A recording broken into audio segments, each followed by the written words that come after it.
James Cameron ရိုက်ကူးသည့် Avatar ဇာတ်လမ်းတွဲ၏မြောက်လင့်ဆောင်စားရသည့်တန်တရားဇာတ်ကားတွင်ဇာတ်လမ်းသည့်ကမောက်ကမဖီနီသော Pandora ဂရိုသို့ပြန်လည်ရောက်ရှိလာပါသည်။ Jane နှင့် Natiri တို့သည်နာကျင်ပွေဆိုးရှုံးမှုတစ်ခုပြီး၎င်းတို့၏မိသားစုကိုကာကွယ်ရန်သာအာရုံစိုက်လာကြသည်။ Navi မျိုးနွယ်စုများအကြားဟန်ချက်ညီမှုကိုကြမ်းကျွတ်သောဝန်ဦးဆောင်သည့် Ash လူမျိုးများကချိုးဖောက်လိုက်ပါသည်။ဇလန်းစာသည့် Jane ၏တာသမီများကောင်းကင်ယံတွင်ပျော်ရွှင်စွာလွှားပြန်နေကြပုံဖြင့်စတင်တော်လဲ၎င်းတို့၏အကိုနီတန်တေဆောင်မှု၏အရေးသည်၎င်းတို့ပေါ်ကြားရောက်နေပြီးအထူးသဖြင့်ထိုအဖြစ်အပျက်နှင့်ပတ်သက်၍အဖြစ်ရှိသည်ဟုခံစားရတော့လိုက်ကိုပုံမထိခိုက်စေပါသည်ထိုအချိန်တွင်ကီရီသည်ဝေဒနာခံစားနေရပြီးစပိုင်နာနှင့်ဆက်သွယ်ရန်ကြိုးစားနေက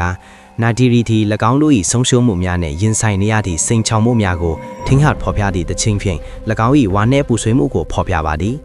တင်းမမှုများမြင့်တက်လာခြင်းတွင်ဗိုလ်မှူးကြီး Miles Quarry နှင့် RDA တပ်ဖွဲ့သည့် Jake ကိုတုတ်တင်ရန်စိတ်ပိုင်းချသွားပြီးနာဗီများကိုမရမနလိုက်လံဖမ်းဆီးနေပါသည်နာတီရီအမျက်ဒေါသနှင့်ဝမ်းနည်းမှုများသည်အထူးသဖြင့်ကီရီနှင့်အငင်းပွားမှုဖြင့်သူမအခြားသူများနှင့်ဆက်ဆံရာတွင်ပေါ်လွင်လာသောကြောင့်မိသားစုဆက်ဆံရေးချိုးယွင်းလာပါသည်ဤကမောက်ကမအကြားတွင် Ash လူမျိုးများကရန်စာတိုက်ခိုက်သောအခါကလေးများသည်အန်ဒီယယ်နှင့်ရန်ဆက်ရသည်တဦးကိုတဦးကဲတင်ရန်ဆယ်ယူမှုများစွာဖြစ်ပေါ်လာပါသည်လိုက်ဤရဲစွမ်းတက်သည့်သည်လေရှူရန်ခက်ခဲနေသောစပိုင်နာကိုကာကွယ်သည့်အခါတွင်ထွန်းပြောင်လာပါသည်မျော်လင့်ဖြစ်စဉ်တစ်ခုတွင်ကီရီသည်ဝိညာဉ်ရာဆက်သွယ်မှုတစ်ခုဖြင့်စပိုင်နာကိုကယ်တင်နိုင်ခဲ့တော်လဲ၎င်းတို့၏ဝမ်းသာမှုသည်ခဏတာများသာရှိပြီး Ash လူမျိုးများက၎င်းတို့ကိုမကြာခင်ဖမ်းဆီးလိုက်ပါသည် Ash လူမျိုးစုခေါင်းဆောင်ဝန်သည်စပိုင်နာကိုမေးမြန်းစစ်ဆေးပြီးလူသားနည်းပညာ၏လှုပ်ရှားဝက်ချက်များကိုမဖော်ပြပါအသက်ကိုချိန်ချောက်ပါသည်အခြေအနေမှာအရေးပေါ်ဖြစ်လာချိန်တွင်ဂျိတ်ရောက်ရှိလာတော့လဲညံဆန်စွာအနိုင်ကျင့်ခံရပါသည်ဗိုလ်မှူးကြီးကွာရသည်ဝင်ရောက်ဆွတ်ဖက်ပြီးဝန်နှင့်ပူပေါင်းကသူမအားအစင်းမြင့်လက်နက်များကတိပြုခြင်းဖြင့်သူ၏ကိုယ်ပိုင်ညွှယ်ချက်ကိုပြသပါသည်ထိုအချိန်တွင်ကီရီ၏တဘာဝနှင့်ဆက်သွယ်မှုသည်၎င်းတို့ကိုဖမ်းဆီးထားသူများကိုတံပြန်တိုက်ခိုက်ခွင့်ပေးကစာလီမီသားစုပြန်လည်ပေါင်းစည်းရသို့ဦးတည်သည့်ကမောက်ကမဖြစ်သောထွက်ပြေးမှုတစ်ခုဖြစ်ပေါ်လာပါသည်သူတို့ပြန်လဲစူးစီးနောက်မိသားစုသည်၎င်းတို့၏အခြေအနေလက်တွေ့ကိုရင်ဆိုင်ရပြီးဂျိတ်နှင့်နာတီရီဆက်ဆံရေးသည်၎င်းတို့၏ဆုံးရှုံးမှုများ၏ဝန်ထုပ်နှင့် RDA ၏ချင်းချောက်မှုတို့ကြောင့်တင်းမာလာပါသည်ဇလန်သည်နန်းနင်းတန်ပေးခံရသောထိုကံများနှင့်ပတ်သက်သောတိုင်းရင်းသားကောင်စီဆုံးဖြတ်ချက်စီသို့ပြောင်းလဲသွားပြီးနာဗီအတိုင်းဝဲတွင်ကွဲပြားမှုများကိုမီးမောင်ထိုးပေါ်ပါသည်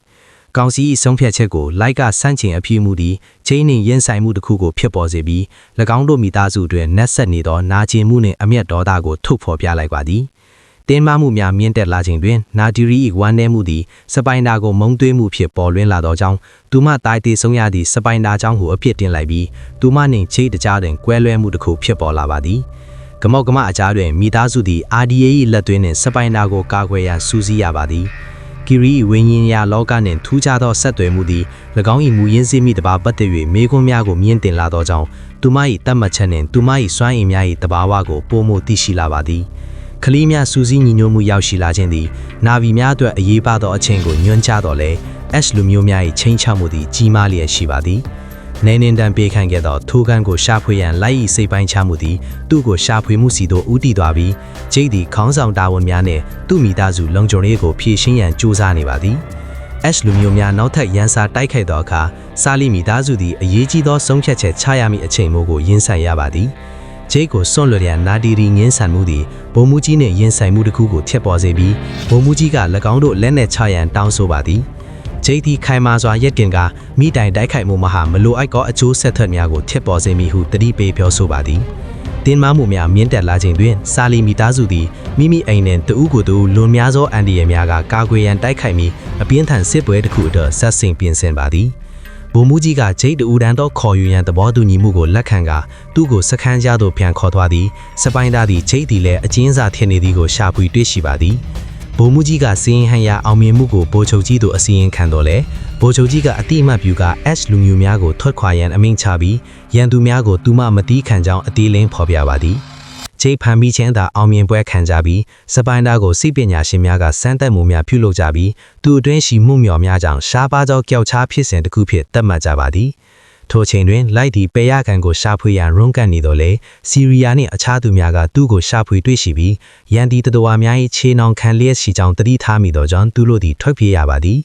စိပညာရှင်များကစပိုင်သားကိုစမ်းသပ်မှုများဆက်လက်ပြုလုပ်နေစဉ်တွင်ဗိုလ်မှူးကြီးကသူ့သားအပေါ်ဂုဏ်ယူစရာရှိသည်ဟုဆိုကာသူနှင့်နှွေးနှွေးစွာဆက်ဆံရန်ကြိုးစားတော်လဲစပိုင်သားကညင်းဆိုပြီးသူ၏အထံကဲသားသည်တည်ဆုံးသွားပြီဟုပြောဆိုပါသည်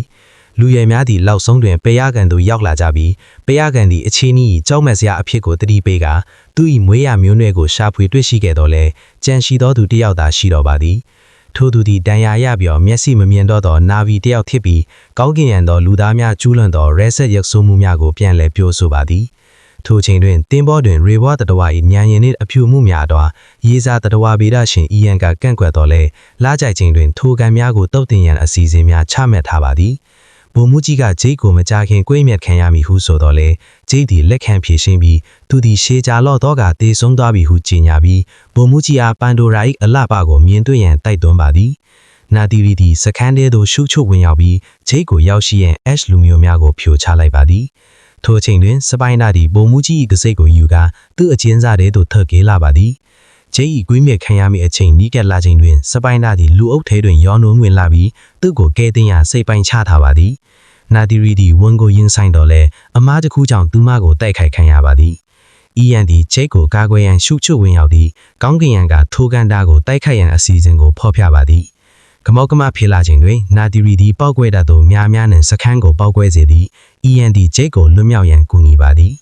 သူတို့တညီတညွတ်ထဲရှာခွေကြရန်ဆုံးဖြတ်တော်လဲအီယန်ကြံရှိချေသောကြောင့်ဂျိတ်သည်သူ့ကိုထွက်ပြေးရန်တိုက်တွန်းပါသည်ဂျိတ်ကိုတနက်ဖြန်ပြည့်ရမည့်အချိန်တွင်စပိုင်နာသည်သူ့ရှေ့သို့ချီထက်လာပြီးသူ၏ထူးခြားသောလေရှူနိုင်မှုကြောင့်သူ့ကိုကာကွယ်ပေးသည်ကိုသိရှိပါသည်ဂျိတ်ကိုကယ်တင်ရန်နာတီရီရောက်ရှိလာပြီးထိုကန်များမျိုးသုံးသွားပါမှကြောင်းမဲ့စရာကန်တကြံသည်ကိုသူတို့ဆွေးနွေးပါသည်ဂျိတ်သည် RDA ကို Resonance နဲ့တွန်းများသွားပြီးဟုယုံကြည်တော်လဲနာတီရီကပြင်းထန်စွာကန့်ကွက်ပြီးစပိုင်နာ၏အသေးကရဲကန်လုတ်ခန့်ရများကိုဂျိတ်ကိုတတိပေးပြောဆိုပါသည်စိတ်လှုပ်ရှားဖွယ်ကမောက်ကမအခိုက်အမို့တစ်ခုတွင်ဂျိတ်သည်စပိုင်နာကိုစက်တီးရန်ပြင်းစင်တော်လဲလောက်ဆုံးတွင်မလုံနိုင်ပဲသုံးဦးသားစိတ်နှလုံးအေးချမ်းမှုထင်ပွေးဖက်ကအဆုံးသက်သွားပါသည်ဂျိတ်သည်အမြင့်ဆုံးထိပ်သို့တက်ကသူ၏အချင်းမိတ်ဖြစ်သောထိုရိုညင်းပြန်လဲဆက်သွယ်ပြီး RDA ကိုစန့်ကျင်ရန်မျိုးနွယ်စုများကိုစီးစုံရန်တောင်းဆိုပါသည်သူသည်အကြီးမားပေါင်းတတဝါများဖြစ်သောအဖိုးကိုထိုကန်များကို၎င်းတို့၏တိုက်ပွဲတွင်ပါဝင်ရန်ခေါ်ယူတော်လဲ၎င်းတို့သည်တပ်ဖြစ်ခြင်းသည်၎င်းတို့၏ဒလိထုံးစံများနှင့်ဆန့်ကျင်သည်ဟုဝန်ခံပြောဆိုရန်နောက်တောင်းကြပါသည်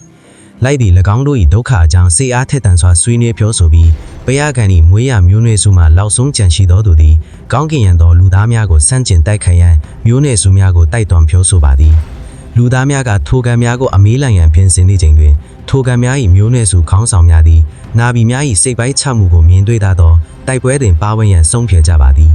တိုက်ပွဲစတင်ပြီးအကြီးအကဲများကဥဆောင်တိုက်ခိုက်တော်လဲ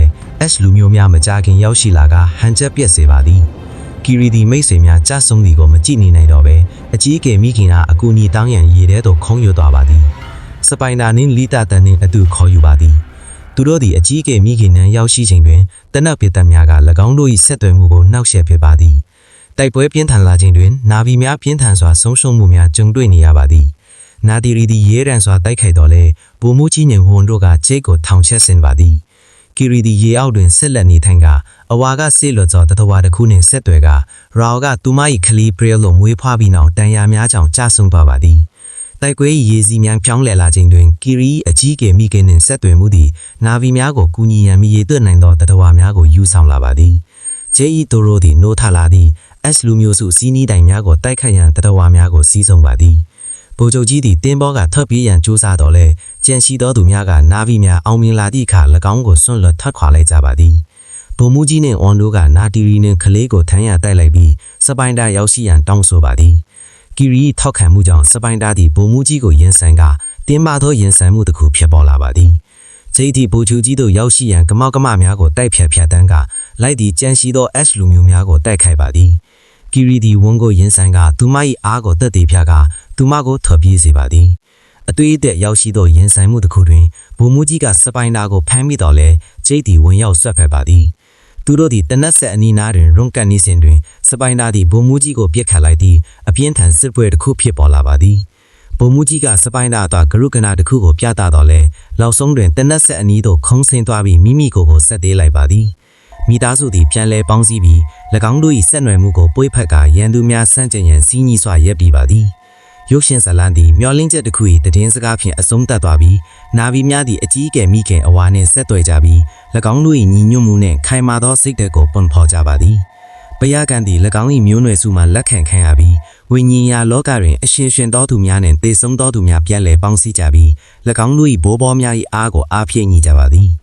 ကီရီဒီလောက်ဆုံးတွင်သူမ၏မိခင်ကိုတွေ့ဆုံပြီးစပိုင်တာကိုမိဆက်ကစပိုင်တာသည်မျိုးနွယ်စုတွင်တစေးပိုက်အခေပွေးဖက်ခံရပြီးအားလုံးအတွက်အစာပြူခြင်းတစ်ခုကိုမှတ်တမ်းလိုက်ပါသည်